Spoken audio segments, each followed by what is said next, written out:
Hello and welcome to renaissance 2.0। मैं हूं शिवांग भारद्वाज और आज हम शुरू करेंगे क्लास 11th की पॉलिटिकल साइंस की बुक 2 का थर्ड चैप्टर इक्वालिटी। अब इक्वालिटी का जनरल मतलब सबको पता है, यानी एक समान होना। पर सोचने वाली बात यह है कि इक्वालिटी का कॉन्सेप्ट हम पॉलिटिकल साइंस में क्यों पढ़ रहे हैं। अगर आपने ये समझ लिया तो बाकी चैप्टर आपके लिए बाएं हाथ का खेल होगा। तो अब हम टाइम में थोड़ा पीछे जाके देखें तो इक्वालिटी का कॉन्सेप्ट पॉलिटिकल साइंस में तब आया जब भी लोगों को लगा कि उनके साथ नाइंसाफी हुई। जैसे जब अंग्रेज इंडिया आए और उन्होंने हमारे साथ भेदभाव किया, हम पे जुल्म किया, तब हमने बोला कि भाई हमें फ्रीडम और इक्वालिटी चाहिए। ऐसे ही जब भी कहीं दुनिया में नाइंसाफी हुई है, तब लोगों ने दूसरों को याद दिलाने के लिए कि भाई हम भी ह्यूमंस हैं, इंसान हैं, इक्वालिटी की बात की है। तो इक्वालिटी को हमेशा हम इनइक्वालिटी के साथ ही पढ़ेंगे।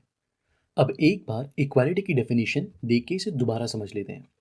इक्वालिटी एक ऐसा शब्द है जिसका मतलब है हर इंसान के साथ एक जैसा व्यवहार और हर इंसान को बराबर इज्जत। ऐसा नहीं कि कोई अमीर है तो उससे हम ज़्यादा तमीज़ से बात कर रहे हैं या कोई गरीब है तो उससे बदतमीज़ी से। नहीं, सबको इक्वल रिस्पेक्ट। अच्छा, सिर्फ बराबर रिस्पेक्ट ही नहीं बल्कि हम लोगों में भेदभाव भी नहीं कर सकते, चाहे वो किसी भी बेसिस पे क्यों ना हो। चाहे वो कलर पे हो, चाहे वो कास्ट पे हो यानी जाति पे, चाहे जेंडर पे या धर्म पे या इकोनॉमिक स्टेटस यानी पैसे पे हो। ठीक है, किसी भी हालत में हम भेदभाव नहीं कर सकते। लेकिन इसमें कुछ एक्सेप्शंस हैं। वो क्या हैं हम जल्दी देखेंगे। तो इक्वालिटी का मतलब सबके साथ एक जैसा व्यवहार और किसी के साथ कोई भेदभाव नहीं किसी भी हालत में। इसी डेफिनेशन में एक छुपा हुआ मतलब भी है। वो क्या? कि आप एक तरफ ये बोल रहे हो कि किसी के साथ भेदभाव नहीं करना, तो जो गरीब है सोसाइटी में, वो कहाँ से उस लेवल पे आएगा कि वो अमीर लोगों के साथ खड़ा रह सके। इसके लिए ये हमारी जिम्मेदारी बनती है कि उन्हें बराबर अपॉर्चुनिटी भी दें। तो इक्वालिटी का मतलब ये भी है कि हर इंसान को बराबर हक मिले और बराबर अपॉर्चुनिटीज मिले अपने टैलेंट और स्किल्स को डेवलप करने के लिए। इसे हमारे कॉन्स्टिट्यूशन में यानी संविधान में आर्टिकल 16 में बताया गया है। और ध्यान रहे कि ये राइट एक फंडामेंटल राइट है और इसे कोई भी आपसे ले नहीं सकता, चाहे वो खुद सरकार क्यों ना हो। अब एक बार इनइक्वालिटीज के बारे में भी बात कर लेते हैं। तो इनइक्वालिटी भी दो तरीके से होती हैं। एक होती है नेचुरल और दूसरी होती है सोशल। नेचुरल इनइक्वालिटी वो होती है जो हमें अपने आप मिलती है और उस पे हमारा कोई बस नहीं चलता। जैसे अगर कोई अपाहिज पैदा हुआ है तो वो एक नेचुरल इनइक्वालिटी है इंसानों में। या अगर किसी के पास कोई बहुत अच्छा टैलेंट है तो वो भी एक तरीके से नेचुरल इनइक्वालिटी ही है। ऐसी चीज़ों पे समाज का कोई बस नहीं चलता। दूसरी तरफ सोशल इनइक्वालिटीज़ वो होती हैं जो समाज खुद बनाता है। इसमें जब हम लोगों के साथ भेदभाव करते हैं या किसी इंसान की मजबूरी का गलत फ़ायदा उठाते हैं, वो सोशल इनइक्वालिटी माना जाता है। अभी तक हमने ये तो देख लिया कि नेचुरल इनइक्वालिटी पे हमारा ज़्यादा बस नहीं चलता। पर अब ये देखते हैं कि समाज में हम किस किस एरिया में इक्वालिटी लाने की कोशिश करते हैं। ये तीन एरियाज हैं। पहला पॉलिटिकल इक्वालिटी, दूसरा सोशल इक्वालिटी और तीसरा इकोनॉमिक इक्वालिटी। ठीक, अब तीनों को एक एक करके समझते हैं। तो पॉलिटिकल इक्वालिटी का मतलब है सबको समाज में बराबर अधिकार यानी राइट्स। जैसे हर इंसान जो 18 साल से बड़ा है उसे वोट करने का हक होना चाहिए या इलेक्शंस में खड़े होने का हक होना चाहिए। सबको अपनी बात खुल के कहने का भी हक होना चाहिए, जिसे हम फ्रीडम ऑफ एक्सप्रेशन भी बोलते हैं। इसी टाइप के राइट्स पॉलिटिकल राइट्स में आते हैं। दूसरा है सोशल इक्वालिटी। उसका मतलब है समाज में सबके साथ एक जैसा व्यवहार। यहाँ हम किसी के रिलीजन के बेसिस पे या कास्ट के बेसिस पे या जेंडर के बेसिस पे लोगों के बीच में भेदभाव नहीं कर सकते। हर इंसान बराबर है, उसे सोसाइटी में बराबर रिस्पेक्ट मिलनी चाहिए। फाइनली तीसरा है इकोनॉमिक इक्वालिटी। इसका मतलब है समाज में सबको बराबर रिसोर्सेज मिलने चाहिए। जैसे for example equal pay for equal rights, यानी अगर दो लोग सेम काम कर रहे हैं तो उन्हें सेम पैसे मिलने चाहिए। जैसे हमने काफ़ी सुना और देखा है, अक्सर फीमेल्स इसका शिकार होती हैं। ठीक ऐसे ही सबको अपनी कैपेबिलिटी के अकॉर्डिंग यानी क्षमता के अनुसार काम करने का हक भी होना चाहिए। अब एक बार मार्क्सियन और लिबरल पॉइंट ऑफ व्यू को भी समझ लेते हैं, क्योंकि ये दो इंपॉर्टेंट पॉलिटिकल आइडियोलॉजीज हैं। आइडियोलॉजी का मतलब है विचारधारा यानी सेट ऑफ आइडियाज। तो अगर इक्वालिटी की बात करें, इसमें ये दो सबसे ज़्यादा इम्पॉर्टेंट आइडियोलॉजीज़ हैं। जो मार्क्सियन थ्योरी है, उसे 19th सेंचुरी में कार्ल मार्क्स ने दिया था। उनका मानना था कि जो इनइक्वालिटी का सबसे बड़ा रीज़न है, वो है प्राइवेट ओनरशिप ऑफ रिसोर्सेज। यानी जो समाज के रिसोर्सेज हैं, उस पे सिर्फ कुछ लोगों का और कंपनीज का ही हक है, जिसकी वजह से ये सारे रिसोर्सेज सिर्फ कुछ लोगों के पास ही सिमट के रह गए हैं और गरीब हमेशा पिसता रहता है। उनका मानना था कि इन सारे रिसोर्सेज पे सिर्फ गवर्नमेंट का कंट्रोल होना चाहिए, ताकि वो सबको बराबर रिसोर्सेज बांट सकें। इससे कोई बहुत ज़्यादा अमीर भी नहीं होगा और कोई बहुत ज़्यादा गरीब भी नहीं होगा। तो जो लिबरल पॉइंट ऑफ व्यू था, वो मार्क्सियन व्यू का बिल्कुल उल्टा था, ऑपोजिट था। उनका मानना था कि ये जो गवर्नमेंट है, उनको बस ये देखना चाहिए कि लोगों का एक minimum standard of living maintain रहे, यानी उनकी बेसिक ज़रूरतें पूरी होती रहें और सबको बराबर अपॉर्चुनिटीज़ मिलें अपने आप को प्रूव करने के लिए। इन दोनों आइडियोलॉजीज़ के अलावा एक तीसरी आइडियोलॉजी भी है, जो है सोशलिज्म की। ये आइडियोलॉजी काफ़ी हद तक मार्क्सियन आइडियोलॉजी के साथ सिमिलर है। जो सबसे बड़ा डिफरेंस है, वो ये कि सोशलिज्म बोलता है कि हर एरिया में गवर्नमेंट का कंट्रोल ज़रूरी नहीं है, सिर्फ कुछ इंपॉर्टेंट एरियाज में काफ़ी है, जैसे एजुकेशन या हेल्थ। सोशलिज्म का मेन आइडिया था कि समाज में जो एग्जिस्टिंग इनइक्वालिटीज़ हैं, उन्हें कैसे ख़त्म किया जाए।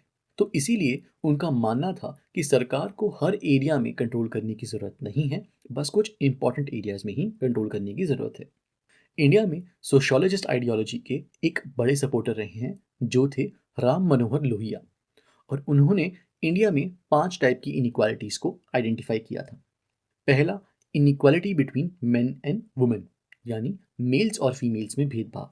दूसरा, inequality based on colour of skin, यानी रंग के बेसिस पे भेदभाव। तीसरा, कास्ट, यानी जात पात का भेदभाव। चौथा, कॉलोनियलिज्म, यानी जो देश दूसरों पे कब्जा करते हैं, जैसे अंग्रेज़ों ने किया था इंडिया पे। और पांचवा, इकोनॉमिक इनइक्वालिटी, यानी फाइनेंशियल या आर्थिक भेदभाव। अब एक कॉन्सेप्ट और है जो हमें पढ़ना है, और हमने कई बार इसे अपनी डेली लाइफ में भी सुना है, और ये है फेमिनिज्म का।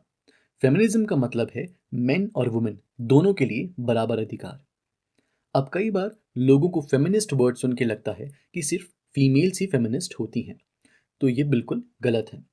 फेमिनिस्ट मेल या फीमेल कोई भी हो सकता है जो ये सोच रखते हैं कि औरत और आदमी को बराबर अधिकार मिलने चाहिए। फेमिनिस्ट का मानना है कि इस जेंडर इनइक्वालिटी के पीछे पेट्रियार्कल सोसाइटी बहुत बड़ा रीज़न है। पेट्रियार्कल सोसाइटी का मतलब ऐसा समाज जहां हमेशा मेल्स को ऊपर रखा गया और फीमेल्स के साथ भेदभाव हुआ, और फेमिनिस्ट इसी भेदभाव को ख़त्म करने की कोशिश करते हैं। अब देखते हैं कि किन तरीकों से हम इक्वालिटी को प्रमोट कर सकते हैं सोसाइटी में। तो इसके 3 मेजर तरीके हैं। पहला है एस्टैब्लिशिंग फॉर्मल इक्वालिटी, यानी वो सारे राइट्स जो इक्वालिटी को रोकते हैं, उन्हें हटाना चाहिए। इसे अगर एग्जाम्पल से समझें, तो जैसे पहले सबको वोट करने का अधिकार नहीं था, वो सिर्फ खास लोगों के लिए था। या फिर जैसे फीमेल्स को कितने कामों से दूर रखा जाता था, जैसे उन्हें ड्राइव करना अलाउड नहीं था, काम करना अलाउड नहीं था बहुत सी फील्ड्स में। और इसीलिए आज ज़्यादातर मॉडर्न कॉन्स्टिट्यूशंस, यानी संविधानों में, हमें ऐसे भेदभाव को रोकने के लिए तरीके मिलते हैं। दूसरा है इक्वालिटी थ्रू डिफरेंट ट्रीटमेंट।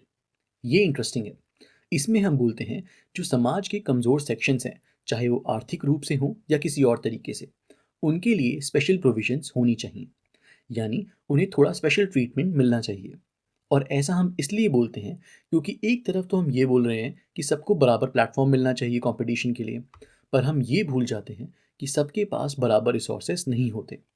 तो पहले हमें ऐसे लोगों को बराबर प्लेटफॉर्म पे लाना है ताकि वो इक्वली सबके साथ कंपटीशन कर पाएँ। इसका सबसे अच्छा एग्जाम्पल है रिजर्वेशन पॉलिसी ऑफ इंडिया, जिसमें एससी, एसटी, ओबीसी और भी कई पिछड़े हुए सेक्शंस के लिए खास प्रोविजंस हैं। तीसरा है अफर्मेटिव एक्शन। अब हमारी सोसाइटी में इनइक्वालिटी इतने सालों से है, और ऐसी मेंटालिटी को एकदम से ख़त्म नहीं किया जा सकता। इसीलिए सिर्फ पॉलिसीज से कुछ नहीं होगा, बल्कि कुछ एक्शंस भी होनी चाहिए जो इस बदलाव को सपोर्ट करें। जैसे पिछड़े दलों के लिए एजुकेशन और जॉब्स में रिजर्वेशन। अब इस स्कीम के पीछे काफ़ी डिबेट होती है कि ऐसा होना चाहिए या नहीं, बट अगर हमें सोसाइटी को बराबर बनाना है, तो जो लोग वाकई में भेदभाव का शिकार रहे हैं, उनके लिए स्पेशल प्रोविजंस ज़रूरी हैं। अब इस चैप्टर का लास्ट टॉपिक, पॉजिटिव या प्रोटेक्टिव डिस्क्रिमिनेशन। तो पॉजिटिव या प्रोटेक्टिव डिस्क्रिमिनेशन वही होता है जो हमने जस्ट अभी पढ़ा, यानी सोसाइटी के कुछ ऐसे लोगों के लिए कुछ स्पेशल प्रोविजंस जो इनइक्वालिटी के शिकार रहे हैं पास्ट में। आई नो ये कॉन्सेप्ट इक्वालिटी के कॉन्सेप्ट को कॉन्ट्राडिक्ट करता है, बट अगर आप इसे एग्जाम्पल से सोचो तो समझ आएगा।